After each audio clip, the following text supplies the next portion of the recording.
Today's the day, Halloween. You might have noticed we've been celebrating here on the stream all month long with some spooky throwbacks. So now it's time to let all the ghosts and goblins loose. We're cracking open the CBS 2 vault, looking back at all of Chicago's Halloween shenanigans through the decades. Trick-or-treating is for kids. For a day, they can be their favorite superhero or real-life idol. They can feel as pretty as an angel, as ornery as a devil, or as wicked as a witch. Even if, like these 3-year-olds, they're not quite sure what Halloween's all about. Are you going to go trick-or-treating this year? No? Not yet. Why not? But it's not my birthday. We have to ring the doorbell and say trick or treat. And what do you have to keep in mind when you do that? A pumpkin. Halloween can be fun, but it's become scary for parents who fear for their children's safety. So the city is participating in the National Safe Halloween program, Treat 'em Right. Well, it becomes scary. I mean, I think we've gotten a lot of scare things out, missing children, you can't take this, you can't take that, and it becomes terrified for a young person growing up to know what they can or cannot do. And we're saying with a little bit of support from the community and from their parents, they can have that fun again. Parents are asked to work with their neighbors and their children to make trick-or-treating safe. We're asking the children to go out during the daylight hours and only visit the neighbors that they are familiar with, and not to go inside the houses. We're also asking for the residents to help us by distributing candy that is sealed or wrapped. Children shouldn't eat their candy until it's inspected at home.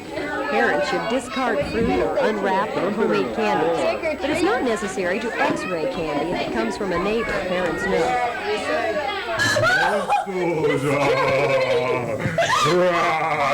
Or to play it totally safe, pass up trick-or-treating for a haunted house tour or any of the 500 Halloween Kids Day activities sponsored by the city.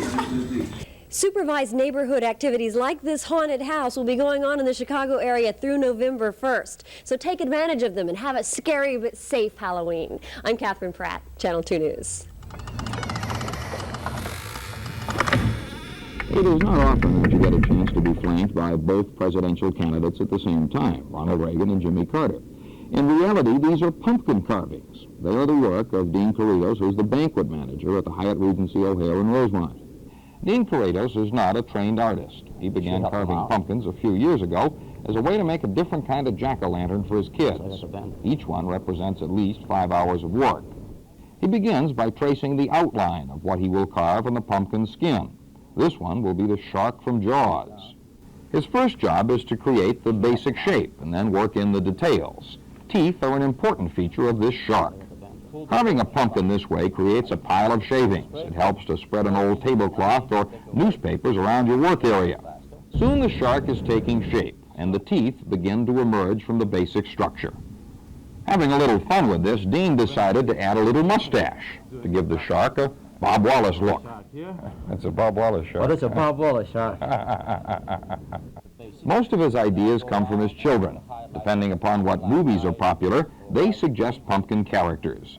Star Wars was a popular theme a while back, and there were Darth Vader and C-3PO pumpkins to go along with it. King Kong served as the inspiration for a pumpkin carving, fierce scowl and all.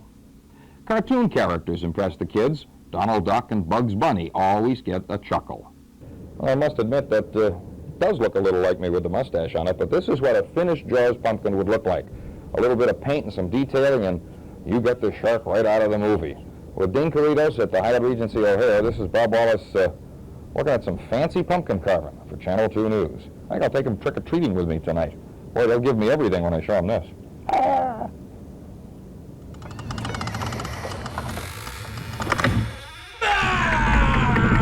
The groom, the bride. Could somebody get me the magazine that's in the kitchen on the table? Both trying to be the best that they can be. You know, you look exactly like the Bride of Frankenstein. Great makeup. Thanks. As the ghoulish wedding party gathered in the living room, a seamstress held hostage in the basement finished the ceremonial cloaks. Oh, God, craziness. Sheer unadulterated. Oh, don't do that. Is this what anybody normally does for a wedding? On to the cemetery. Yes, the cemetery, for the wedding, of course. What do you expect? It's Halloween. Everybody's attended, including the Reverend Kirsch, to marry Frank and the soon-to-be Mrs. Stein. They're wonderful, beautiful, wonderful people. So, as the ducks took a gander at this Halloween wedding for two, the deer, yes, deer, looked on from afar, and the ghouls looked on too. And George, at this time you may kiss your bride. All right. Go ahead.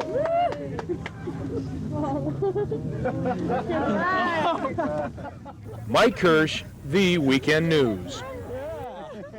Halloween isn't always fun and games, but everyone knows a good scare is essential this time of year, so keep watching if you dare. We're taking you now to south suburban Cook County, to 14108 Costner in Crestwood, to a pleasant house in a rural setting. It is here that we will meet our someone you should know, Bill Richter, along with his wife Ethel, their daughter, relatives and friends. He is a self-employed tool and die maker, has his shop next to his house. We've come to visit the Richter residence because we have heard that when the sun goes down and day turns to night, some very strange things begin to happen here. Very strange indeed.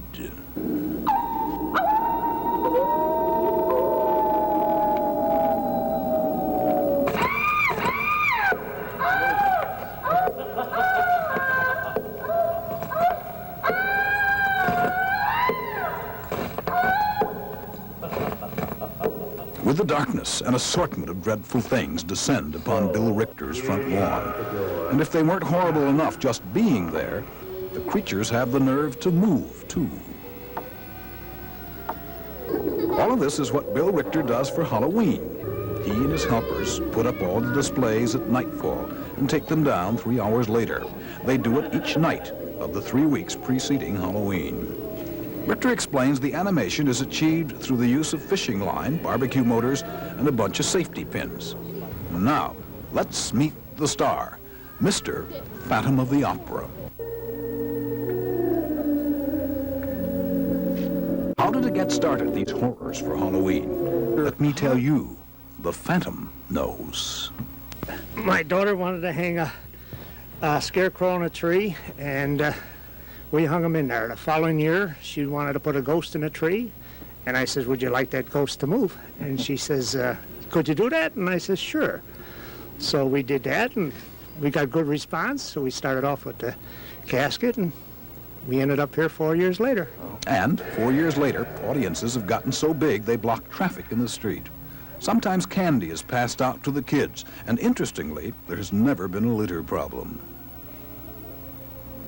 Bill Richter, alias the Phantom, and someone you should know.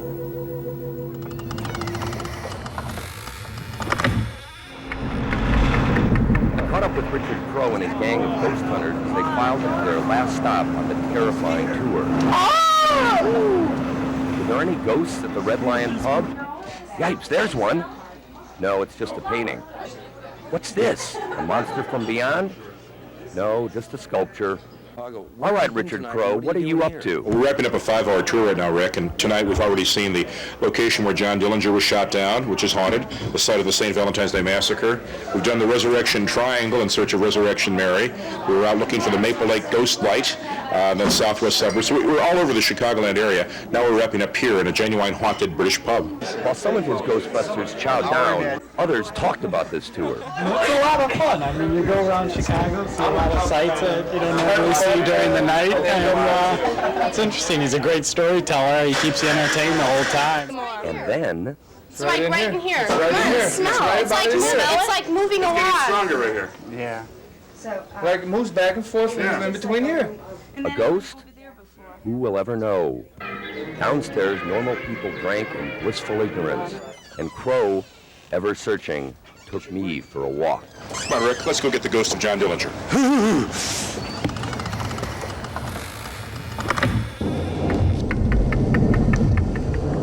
If you're in Berwyn near 32nd Street and you start hearing heartbeats as you approach David Link's house, you're in the right frame of mind. You're also not hearing things. It's a gallery of ghouls in David's garage. The theme this year is Frankenstein's laboratory, and it's a real shocker. David is a toy designer who every fall spends a couple months of spare time turning his two-car garage into a Halloween display, kind of working out ideas that he doesn't have time for at work. I present my work once a year in my own gallery at my own home. Which just happens to be a garage the rest of the year, right? Exactly. The display opens tonight and will remain open evenings for the next week. It's part theater, the walls are made of painted cloth. It's part sculpture and it's part special effects. And because David does this on a budget and it is open to the public for free, it's also part flea market. The skeleton came from a shop in Indianapolis. The electrode lights are built on a base of metal salad bowls. And this thingamajig was once a display case for Timex watches. You just have to be able to take those parts and say, that can go with that and look like this if it's painted in a certain way. Dave Link knows the best horror comes from everyday life. Take this guy. Go ahead. Try to convince me you don't look just like this every Monday morning of your life. I know I do. But then I've also learned how to counter the evils of fluorescent lighting. Mark Schaefer, Channel 2 News. Probably the best known of Chicago area ghosts is Resurrection Mary. She periodically appears along Archer Avenue here at Resurrection Cemetery in southwest suburban Justice. To get a more detailed look at the legend of Resurrection Mary, I visited the cemetery with a guy who bills himself as a real-life ghost hunter, Dale Kaczmarek. When he's not looking for ectoplasm, he works at a warehouse loading frozen food on the graveyard shift. The Resurrection Mary apparitions began back in the 30s after a young woman was killed by a hit-and-run driver on Archer Avenue. So the stories say. There are numerous tales of a woman in a white robe baffling motorists. Dale Kaczmarek says she even bent the cemetery gate. Now, these two bars here were discovered bent apart, and impressions of skin texture marks, fingerprints, and scorch marks were on the bars. This was reported back in August of 1976 by a man who was traveling down Archer Avenue and saw a girl apparently locked in the cemetery after hours. When the police officer responded to the call, he found the bars pulled apart and bent at a very weird angle. Dale Kaczmarek is president of a group called the Ghost Research Society. Some of his research concerns purported ghost photos. This photograph here was taken of a woman and her child in front of their house they had recently moved into. And what's interesting behind it is the two apparitions that appeared in the doorway, the one on the left being of an older woman and the one on the right of almost like a dog. So this was a photograph taken at a Jewish cemetery of this gravestone here. What shows up interesting is this cloud-like image through here. Apparently there's two people, one of a girl in this area and one of a boy. You can see their arms sort of coming down this way. Couldn't this just be a double exposure? Not with SX70 film. He also conducts tours of ghostly sites for $20 a customer. He showed me one of the tour stops, 95th and Keene on the edge of Palos Hills. Animal ghosts, he says, show up here, phantom horses and riders. There's many reports of all types of ghostly animals all around the Chicagoland area. Phantom horses, phantom dogs, and there was actually substantiated reports in recent years of a rash of phantom kangaroos. Well, whether you believe in ghosts or not, if there are going to be any ghosts around, this would be the night they would be out there. Like the guy in the song says, I ain't afraid of no ghosts, but I'm going to get out of these spooky old woods anyway. On the far south side, this is Bob Wallace, ghost hunting for Channel 2 News. Hey, wait a minute, don't look now, but those leaves behind me are moving. Woo!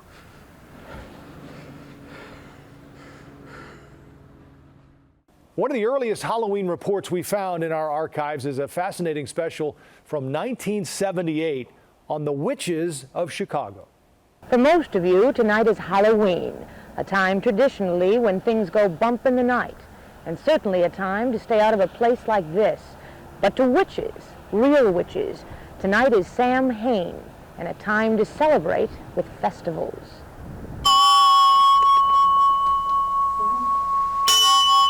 And festivals will be held tonight in covens throughout Chicago and the world, perhaps even in your neighbor's apartment.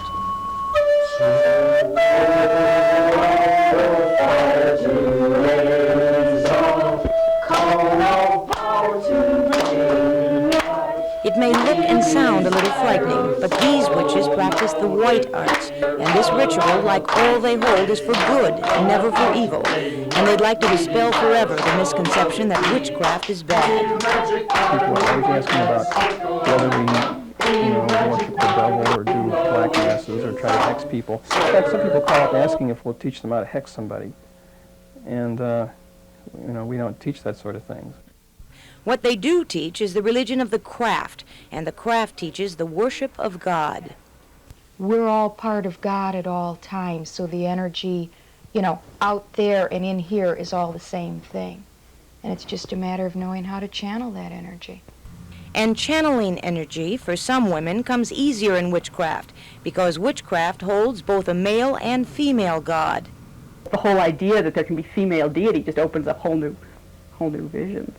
Make the mill of magic go, work the will for which we pray, E-O-D-L, ha-he-hey. Visions of the craft's practice include better health, fuller life, more love, money, and luck through the practice of magic. Our magic is not we start out magic toys, work the will for which we pray. Live within, make the mill of magic spin, work the will for which we pray. Comes into being. But witches emphasize you should use the power of witchcraft only to bring your wishes into being. It's unethical, they say, to force your wish on someone else, even when that wish is for love. There have been cases where people have gone ahead and done this magic to make the party fall in love with them, and it worked, and frequently it's a happy ending, but sometimes it turns out to be pretty bad, because once the person falls in love with them, they might decide they don't want them, and then they can't get rid of them.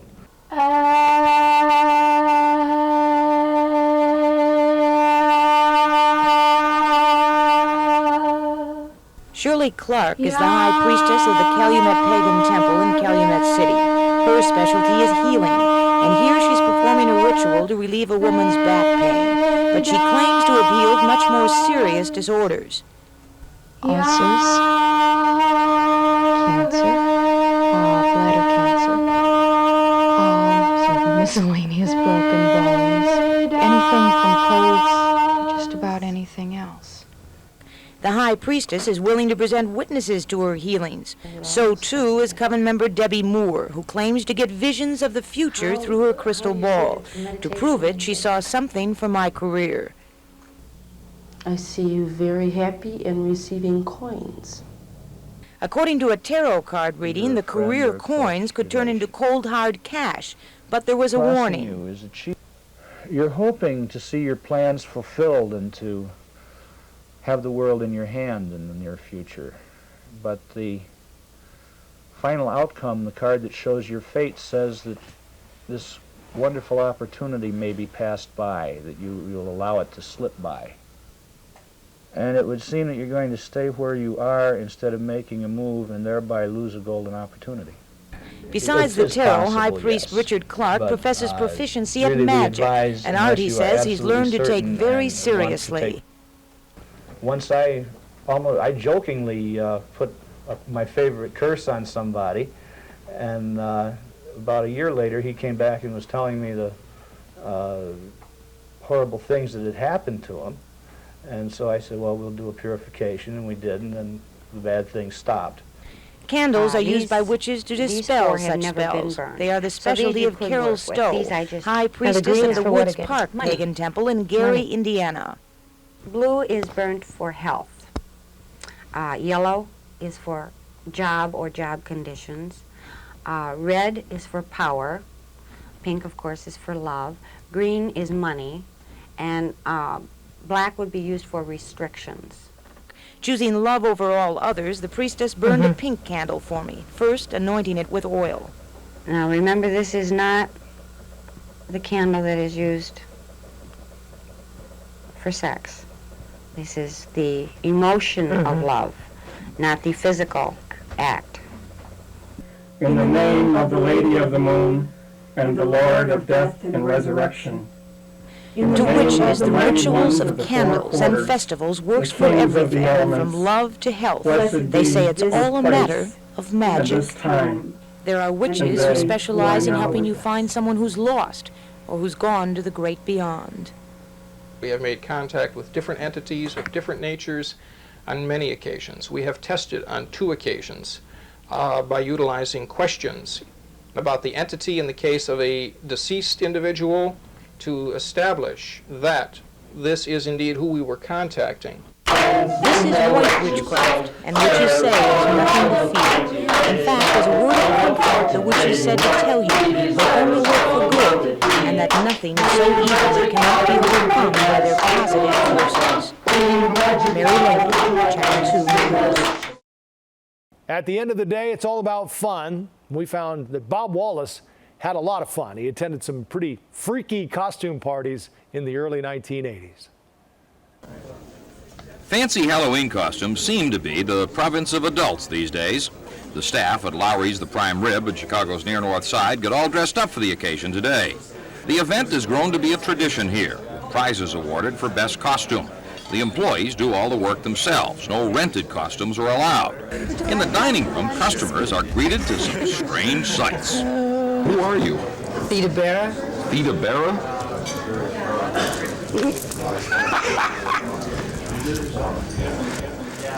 Why Amazon woman? I had it laying around the house, so I thought I'd wear it. I mean, all of these costumes in the restaurant are enough to drive anybody to drink, so we came here to the bar to order ourselves a martini. Served by a martini. You're a martini. That's right. Very dry or? Extra dry. Extra dry. Your costume is ripping. That's for me to breathe. The winners of the contest, first prize, the unicorn. The martini took second place, and the yellow pages came in third. Out in the city's neighborhoods, the costumes on the kids did not even come close to what the adults were wearing. Ooh. Guys, ghosts or goblins? Although we noticed a new trend, it seemed most of the kids of adolescent age were carrying cans of shaving cream. Bozo that I am, I made the mistake of asking them about this.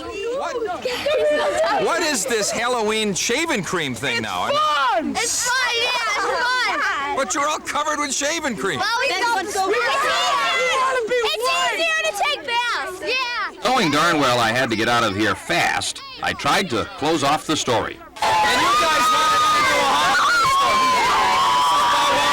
But it was to get worse. Actually, they spray each other with the aerosol foam, but I guess I'm just a big kid at heart, so I fit right in. Oh well, it's better than breaking windows, I suppose. This is Bob Wallace, enjoying Halloween for Channel 2 News. It was some Halloween party. Chicago artist Bob Fisher rented the Aragon Ballroom in Uptown to throw a bash for several thousand of his friends, who paid $10 to $15 to attend. The costumes were, well, in some cases, dazzling. There were the predictable vampires and werewolves, along with lots of the Rocky Horror Show thrown in. The gender of many of the costume partygoers, though, remained a mystery. Chicago costume shops for the past week have been saying that glitter is in this year. They were right. They were also saying Wonder Woman was the most popular outfit this Halloween. They were wrong, at least at this party. Although we saw many comic characters, we did not see one Wonder Woman. Besides just staring at each other, the partygoers had plenty of other things to watch, like the great Alphonse. Alphonse is a fire eater. Don't try this at home. He's also a human cigarette lighter. That is a novel way to light a cigarette. Chief, thank you very much, bro. Weird people. There was also the mechanical man. He really looked like he worked with gears and pulleys and not muscle and bone. But how about the colossal Iron Man? Not only does he eat fire and torch his shaved skull, but the man's appetite is something to behold. He likes to taste red-hot steel. And if that's not enough, how about some glass for dessert? Yes, folks, this is a real drinking glass. Watch the Iron Man chew it up.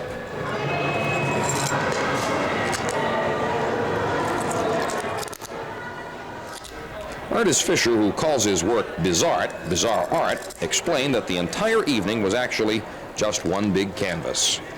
Actually, this is an art piece. It's a gigantic painting, and I'm finding out that I'm a multimedia person, that I'm going beyond just the canvas, and I'm giving people something different. This is truly a strange and bizarre party, and the strangest and most bizarre thing about it is the people. There are some strange characters here.